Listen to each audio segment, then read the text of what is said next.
Hello there दोस्तों, कैसे हैं आप सब लोग। मैं मोइन पठान एक बार फिर से आप सब लोगों के सामने और आज लेकर आया हूं मैं आप लोगों का एक और एडिशनल टॉपिक। उससे पहले आप सबका स्वागत करता हूं मैं ह्यूमैनिटीज अड्डा 24/7 पर, जो कि आपके लिए लेकर आता है ह्यूमैनिटी से रिलेटेड सारे के सारे नोटिफिकेशन, सारे के सारे अपडेट्स और आपकी हेल्प करता है इतनी सारी इंफॉर्मेटिव वीडियोज़ देकर आपका एग्जाम में स्कोर बढ़ाने के लिए। ठीक है, तो अगर अभी तक आप लोगों ने इसको लाइक या सब्सक्राइब नहीं किया तो जल्दी से जाइए, लाइक करिए, सब्सक्राइब करिए। और आज हम लोग पढ़ने वाले एक और एडिशनल टॉपिक जो कि है इंडियाज़ फॉरेन पॉलिसी, जो हमारा चैप्टर है उसका एडिशनल टॉपिक। और दो टॉपिक्स हम लोग कवर करेंगे आज। एक करेंगे इंडिया इजराइल रिलेशंस और दूसरा हम लोग कवर करने वाले हैं इंडियाज़ न्यूक्लियर प्रोग्राम। तो ये दोनों की दोनों चीज़ें आज हम लोगों को देखनी है। आइए जल्दी जल्दी से इसकी करते हैं शुरुआत। तो एक बार फिर से आप लोगों का स्वागत करता हूँ ह्यूमैनिटीज अड्डा 24/7 पर। और ये देखिए, इंडिया इजराइल रिलेशंस, इनके बारे में पढ़ना है हमें कि इंडिया के और इजराइल के रिलेशंस कैसे, क्या शुरू से इंडिया और इजराइल के रिलेशंस अच्छे थे या अब अच्छे हो रहे हैं या अब बेस्ट फ्रेंड्स की तरह है। तो ये सारी की सारी चीज़ें देखेंगे हम लोग। दूसरी चीज़ क्या है, ये देखो, है ना, prime minister of India, prime minister of Israel, और दोनों ने हैंडशेक करे हुए। ठीक है, हैंडशेक करे हुए इसका मतलब क्या है, दोस्ती अच्छी दिखा रहे हैं, है ना, कि हमारी भी दोस्ती, हमारी अच्छी अच्छी दोस्ती है। ठीक है, तो और कैसे दोस्ती अच्छी है वो भी मैं आप लोगों को बताऊंगा। एक और चीज़ सुनो ध्यान से कि ये तो प्रधानमंत्री मोदी है, इनको तो जानते हो आप लोग। इसका नाम है बेंजामिन नेतन्याहू। ठीक है, तो बेंजामिन नेतन्याहू जो है ये प्रेसिडेंट या सॉरी ये प्राइम मिनिस्टर है कहाँ का, बेंजामिन नेतन्याहू। ठीक है, नेतन्याहू। ठीक है, तो बेंजामिन नेतन्याहू और प्रधानमंत्री मोदी, ये दोनों अपने आप को बहुत अच्छे फ्रेंड्स भी मानते हैं। और ऐसे ही इंडिया के और इजराइल के रिलेशन से, तो इंडिया और इजराइल के रिलेशंस के बारे में सारे के सारे इन्फॉर्मेशन देंगे। ज़्यादा बड़ा वीडियो नहीं रहने वाला है, लेकिन बहुत इंपॉर्टेंट है क्योंकि इसमें तो क्वेश्चन फंस सकता है। आइए देखें जल्दी से। Nearly 45 years after independence, due to various reasons, India's foreign policy with Israel remained largely unexplored, notwithstanding the two nations gaining independence from the British colonial rule in 1947 and 1948 respectively। अब देखिए क्या बोल रहा है कि 1947-1948 के आसपास इंडिया और इजराइल दोनों को क्या मिल गई, इंडिपेंडेंस मिल गई। ठीक है, इसमें एक और इंपॉर्टेंट पॉइंट ऐड करना चाहूँगा मैं इसमें कि इजराइल जो है वैसे कोई स्टेट नहीं है। ठीक है, इजराइल जो है ये एक स्टेट बना है 1947-48 के बाद। और कैसे एग्जिस्ट में आया, वहाँ पर भी कॉलोनियल रूल था। ठीक है, हम सबको पता है कि इजराइल जो है वो पैलेस्टाइन की कॉस्ट पे बना है ना। पैलेस्टाइन वालों ने पहले क्या किया था, जब जीनोसाइड, होलोकॉस्ट वगैरह हो रहा था जर्मनी में, तो ज्यूज़ को बुलाया था, मुस्लिम्स ने ज्यूज़ को बुलाया और कहा कि भाई यहाँ के रह लो पैलेस्टाइन में। यहाँ पे उनकी पॉपुलेशन बढ़ने लग गई और इन लोगों ने पैलेस्टाइन में से कार्व कर लिया एक अलग स्टेट जिसका नाम है इजराइल। अब लड़ाई चलती है वहाँ पर मुस्लिम्स की और किसकी, ज्यूज़ की। ज्यूज़ कहते हैं कि भैया ये हमारी जगह है, मुस्लिम्स कहते हैं कि भाई हमने तुम्हें बुलाया था, ये हमारी जगह है, और दोनों आपस में लड़ते रहते हैं। ठीक है, ये सारी की सारी चीज़ें। अब होता क्या है, 1947 में इंडिया आज़ाद हो जाता है। ठीक है, 1948 के बाद इजराइल जो है ये अपनी एक नई पावर बन के उभरती मतलब एक नया स्टेट बन के उभरता है। और बहुत सारी कंट्रीज आज भी इसको रिकॉग्नाइज नहीं करती एज अ नेशन, लेकिन यूनाइटेड नेशंस ने इसको रिकॉग्नाइज कर लिया, तो एक नेशन तो है ही। ठीक है, और इंटेलिजेंस वगैरह, डिफेंस वगैरह बहुत ज़्यादा स्ट्रॉन्ग है इसका, ये भी चीज़ हम लोगों ने देख लिया है। और न्यू सेंटर्स ऑफ पावर में से एक ये वाला पावर भी है। एक और इंपॉर्टेंट चीज़ बताओ आपको, दुनिया का, अच्छा चलो बताता हूँ, दुनिया में जो भी बंदा यहूदी है या जो भी बंदा ज्यू है, वो सारे के सारे ऑटोमेटिकली इजराइल के सिटीजन भी है। ठीक है, तो इजराइल का कॉन्स्टिट्यूशन ये कहता है, इजराइल के लोग ये कहते हैं कि भाई दुनिया में कोई भी यहूदी है, कोई भी ऐसा बंदा है जो ज्यूइश रिलीजन को फॉलो करता है, तो वो ऑटोमेटिकली सिटीजन बन जाता है कहाँ का, इजराइल का। ठीक है, तो ये भी इंपॉर्टेंट है। और इनके पास एक ही स्टेट है ज्यूज़ का। ठीक है, अब ध्यान सुनो, तो ये बोल रहा है कि 45 ईयर्स मतलब 1947-48 के बाद लगभग 45 सालों तक इंडिया के और इजराइल के रिलेशंस कुछ अच्छे नहीं रहते। कह रहे क्यों अच्छे नहीं रहते, कुछ ऐसी लड़ाई वगैरह है क्या? कह रहे नहीं, लड़ाई वगैरह नहीं है। ठीक है, लेकिन इंडिया की उस टाइम पीरियड में पॉलिसीज़ कुछ अलग थी और इजराइल की पॉलिसीज़ कुछ अलग थी, और अभी भी अलग है। लेकिन अब क्योंकि दोनों के दोनों न्यू सेंटर्स ऑफ पावर बन गए, तो हाथ मिलाना ज़रूरी है। ठीक है, अब ध्यान सुनो, होता क्या है होता क्या है, ये बोल रहे हैं बहुत सारे रीजंस की वजह से इंडिया और इजराइल जो है आपस में 45 ईयर्स तक ज़्यादा कनेक्टेड नहीं रहे। क्यों? क्योंकि एक तो इंडिया जो है वो बहुत ज़्यादा सपोर्ट कर रहा था पैलेस्टाइन को एज़ कम्पेयर टू इजराइल। ठीक है, और इजराइल ने जो ऑक्यूपेशन करी है जेरूसलम की, जो कि इनकी कैपिटल है, या पैलेस्टाइन की जो ऑक्यूपेशन करी है, ठीक है, गाज़ा की जो ऑक्यूपेशन करी है, तो इसको इंडिया जो है हमेशा से गलत मानता रहा कि भाई पैलेस्टाइन जो शहर था, पैलेस्टाइन जो कंट्री थी वो एक्चुअली में कंट्री है, और इजराइल जो है इन लोगों ने इनको ज़बरदस्ती हटाकर इनकी ज़मीन वगैरह छीनी है, ऐसा इंडिया का मानना था। ठीक है, और ऐसे ही पूरे के पूरे अरब वर्ल्ड का भी मानना है। ठीक है, यूनाइटेड नेशंस में भी यही बात चलती है, और इसी वजह से इजराइल वालों को बहुत ज़्यादा बॉयकॉट भी करा जाता है। ठीक है, एक तो ये रीज़न था। दूसरा क्या, इंडिया जब आज़ाद हुआ तो इंडिया ने अपने आप को क्या कहा, इंडिया ने अपने आप को कहा कि we are independent country, we are a republic country and we are a secular country. तो तीन चीज़ें बताई। तो इंडिया क्या है, सेक्युलर कंट्री, ये बहुत इंपॉर्टेंट है। लेकिन इजराइल अपने आप को सेक्युलर कंट्री नहीं कहता, इंपॉर्टेंट, डेमोक्रेटिक कंट्री कहता है ना, लेकिन सेक्युलर कंट्री नहीं कहता है। क्या मतलब इसका, इसका मतलब उनका धर्म है। धर्म का मतलब उनके कंट्री का धर्म है। ठीक है, मतलब उनके कंट्री में उनके धर्म के हिसाब से ही चीज़ें चलेगी। समझ में आया नहीं है। और इनका कौन सा धर्म है, इनका धर्म है जीविज्म। जीविज्म, तो जीविज्म के अकॉर्डिंग सब कुछ चलेगा। समझ में आ रहा नहीं आ रहा। तो इंडिया की पॉलिसी क्या है, इंडिया कह रहा है कि भाई सेकुलरिज्म के साथ चलेंगे हम लोग। ये लोग कह रहे थे क्या, हम लोग चलेंगे किसके साथ, हम लोग चलेंगे जीविज्म के साथ। ठीक है, तो इस वजह से इंडिया और इजराइल जो है ज़्यादा कनेक्टेड नहीं थे लगभग 1992 तक। ठीक है, अच्छा ध्यान सुनो। और क्या हो सकता है, इंडिया पैलेस्टाइन का सपोर्टर था हमेशा से। ठीक है, इसी वजह से कभी भी कोई भी प्रधानमंत्री इंडिया का विजिट करने के लिए इजराइल नहीं गए। क्यों, क्योंकि पैलेस्टाइन के सपोर्टर्स है। समझ में आ रहा नहीं आ रहा। ठीक है, आगे देखो क्या बोल रहा है ये। तो ये सारी की सारी चीज़ें पता लग गई हमें। और 1948 में दोनों के दोनों को क्या मिल गया था, ब्रिटिशर्स से आज़ादी मिल गई थी। तो कॉलोनाइजेशन खत्म हो रहा था 1945 के सेकेंड वर्ल्ड वॉर के बाद। तो उसी के बाद बोल रहा है कि 1945 के बाद कॉलोनाइजेशन खत्म हो रहा था, और वैसे ही इंडिया भी उभर के आता है। ठीक है, इजराइल भी उभर के आता है, लेकिन दोनों का ज़्यादा अच्छा कनेक्शन नहीं रहता है 1992 तक। और 1992 में क्या होता है, आइए जल्दी से नेक्स्ट स्लाइड में देखते हैं। तो ये क्या बोल रहा है आगे, ये बता रहा है Though historical and cultural ties between India and Israel have gone back from times immemorial, diplomatic relations formally developed between the two after the opening of Israeli embassy and in India in 1992। अब देखो ये क्या बोल रहा है, ये बोल रहा है कि वैसे तो अगर हिस्ट्री को छान के देखा जाए तो हम लोगों को ये पता लगता है कि इंडिया का और इजराइल के जो रिलेशंस है, जो डिप्लोमेटिक रिलेशंस है या कल्चरल रिलेशंस है, तो वो बहुत ज़्यादा पुराने हैं। अब ये ऐसा क्यों बोल रहा है, ये ऐसा इसलिए बोल रहा है कि आप लोगों ने आर्यंस के बारे में पढ़ा होगा हिस्ट्री में, और आर्यंस का माना जाता है कि वो सेंट्रल एशिया से आए थे। ठीक है, और सेंट्रल एशिया में रहने वाले लोग कौन है, इजराइलीज।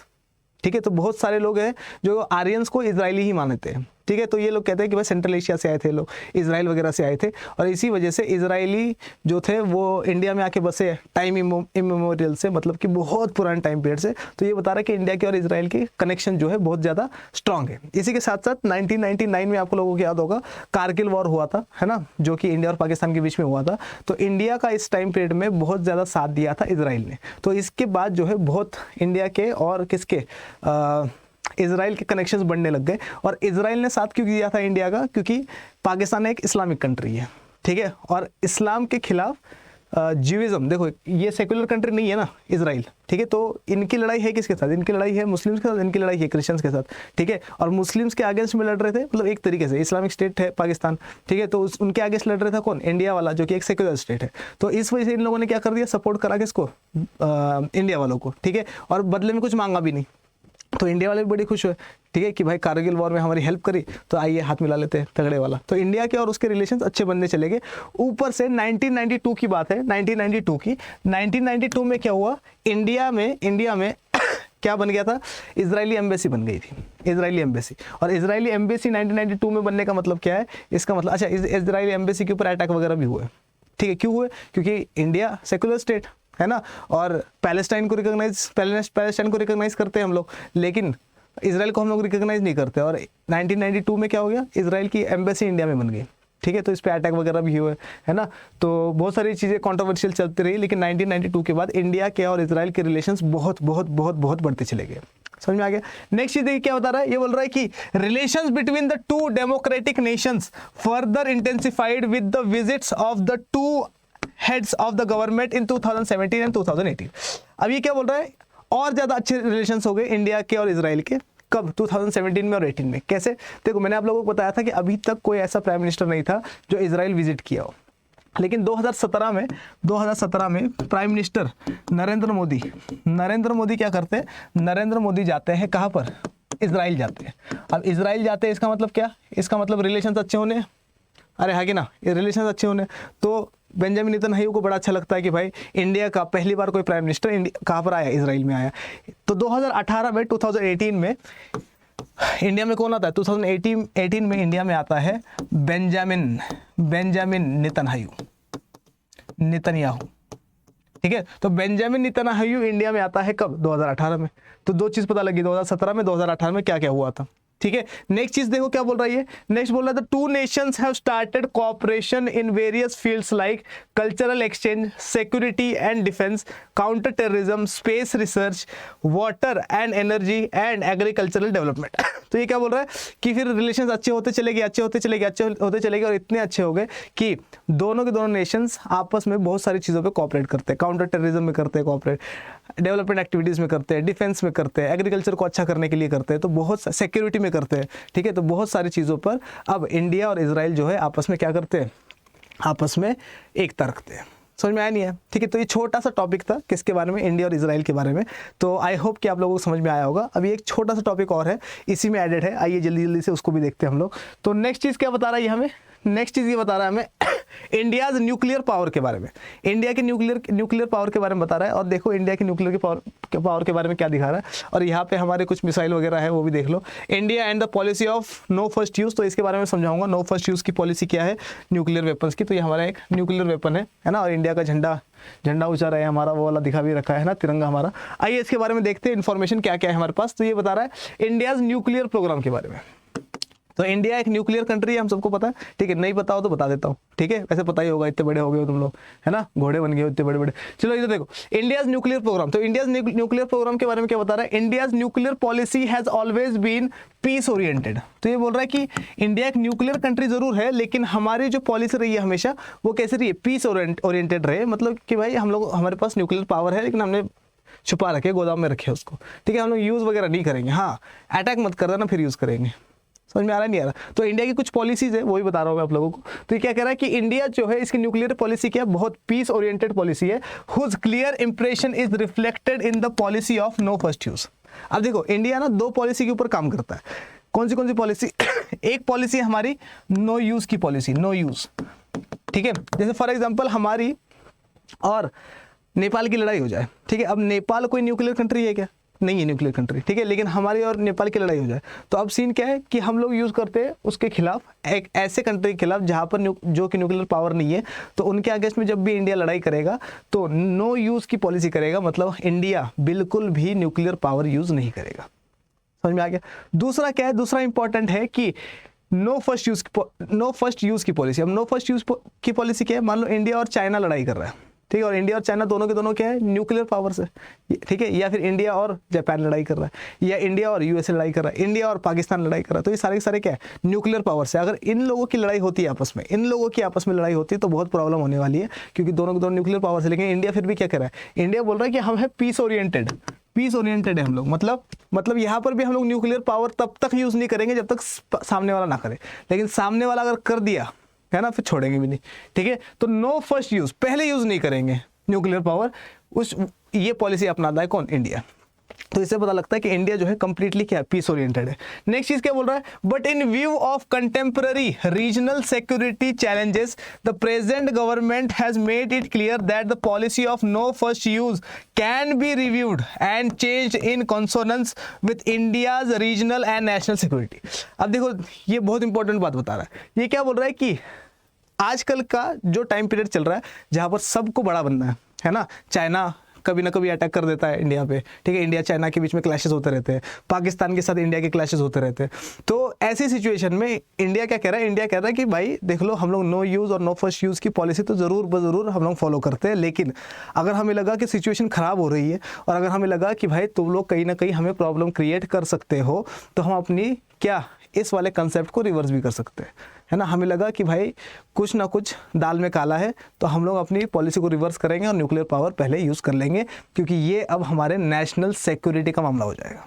समझ में आ रहा नहीं यार? और नेशनल सिक्योरिटी के ऊपर अगर कुछ चीज़ आ जाए तो हम अपना साम दाम दंड भेद सब लगा देंगे और क्या करेंगे, और अपने कंट्री को बचा लेंगे। समझ में आ रहा नहीं आ रहा? नेक्स्ट चीज क्या बता रहा है, देखिए, इन एडिशन इसके साथ साथ क्या बता रहा है, India is committed to ensuring its membership in the nuclear suppliers group. NSG and opposing partisan and unjust nuclear treaties like CTBT and NPT। ठीक है, तो क्या बता रहा है ये, इंडिया क्या कर रहा है, ये अपना न्यूक्लियर सप्लायर्स ग्रुप एक क्या है, एक ग्रुप है जिसमें कि जितने भी कंट्रीज है जिनके पास क्या है न्यूक्लियर पावर, जिनके पास न्यूक्लियर पावर्स है वो सारे के सारे इस ग्रुप में। ठीक है, तो ये अपना क्या कर रहा है, अपना पोजीशन वहाँ पर एकदम स्ट्रांग कर रहा है, किसमें, NSG में। और कुछ हमारे पास दो छोटी छोटी क्या है ऑर्गेनाइजेशन है, जैसे कि CTBT और NPT, नॉन प्रोलिफरेशन ट्रीटी, और CTBT है बैन ट्रीटी है ये। ठीक है, इसके बारे में बताता हूँ। तो ये वाली पॉलिसी क्या बताता है, CTBT बताता है हमें किसके बारे में, CTBT हमें बताता है कि भाई कंप्लीटली बैन लगा दो सारे के सारे न्यूक्लियर वेपन्स पे।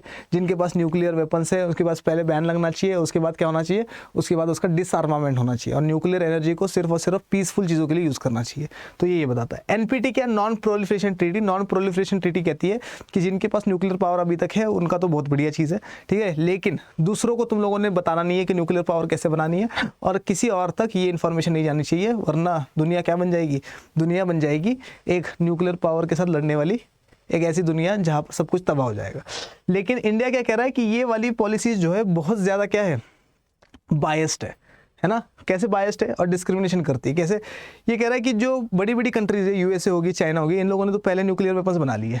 हम लोग तो आज़ादी लेट हुए, 1947 आज़ाद हो गए, ठीक है। USA तो पता नहीं कब 1776 के आसपास आज़ाद हुआ है, ठीक है। तो इन लोगों ने तो क्या कर लिया, पहले अपनी न्यूक्लियर पावर बना ली, ठीक है, खुद स्ट्रांग हो गए, और अब क्या कह रहे हैं कि भैया तुम लोग बैन कर लो, ठीक है, और तुम लोग न्यूक्लियर पावर नहीं बनाओगे, उसका डिसआर्मामेंट कर दो। दूसरा कह रहा है कि इन्फॉर्मेशन स्प्रेड मत करो, ठीक है, कहता है हम पागल है, ठीक है, कह रहा है ये अनजस्ट पॉलिसीज है और हम इन पॉलिसीज को नहीं मानते। और न्यूक्लियर सप्लायर्स ग्रुप के हम लोग एक कमिटेड मेंबर भी है, ठीक है। तो हमें क्या करना है वो हम देख लेंगे, हमें सिखाने की ज़रूरत नहीं है। तो इसका मतलब क्या है, इंडिया, और ऊपर से क्या है, इंडिया जो है डिफेंस में बहुत ज़्यादा स्ट्रांग होता जा रहा है, ये भी याद रखना है ना। इंडिया डिफेंस में बहुत ज़्यादा स्ट्रांग भी होता जा रहा है। तो ये सारी की सारी इन्फॉर्मेशन हमारे पास है। इसके अलावा मुझे नहीं लगता कि हमारे पास कुछ और है।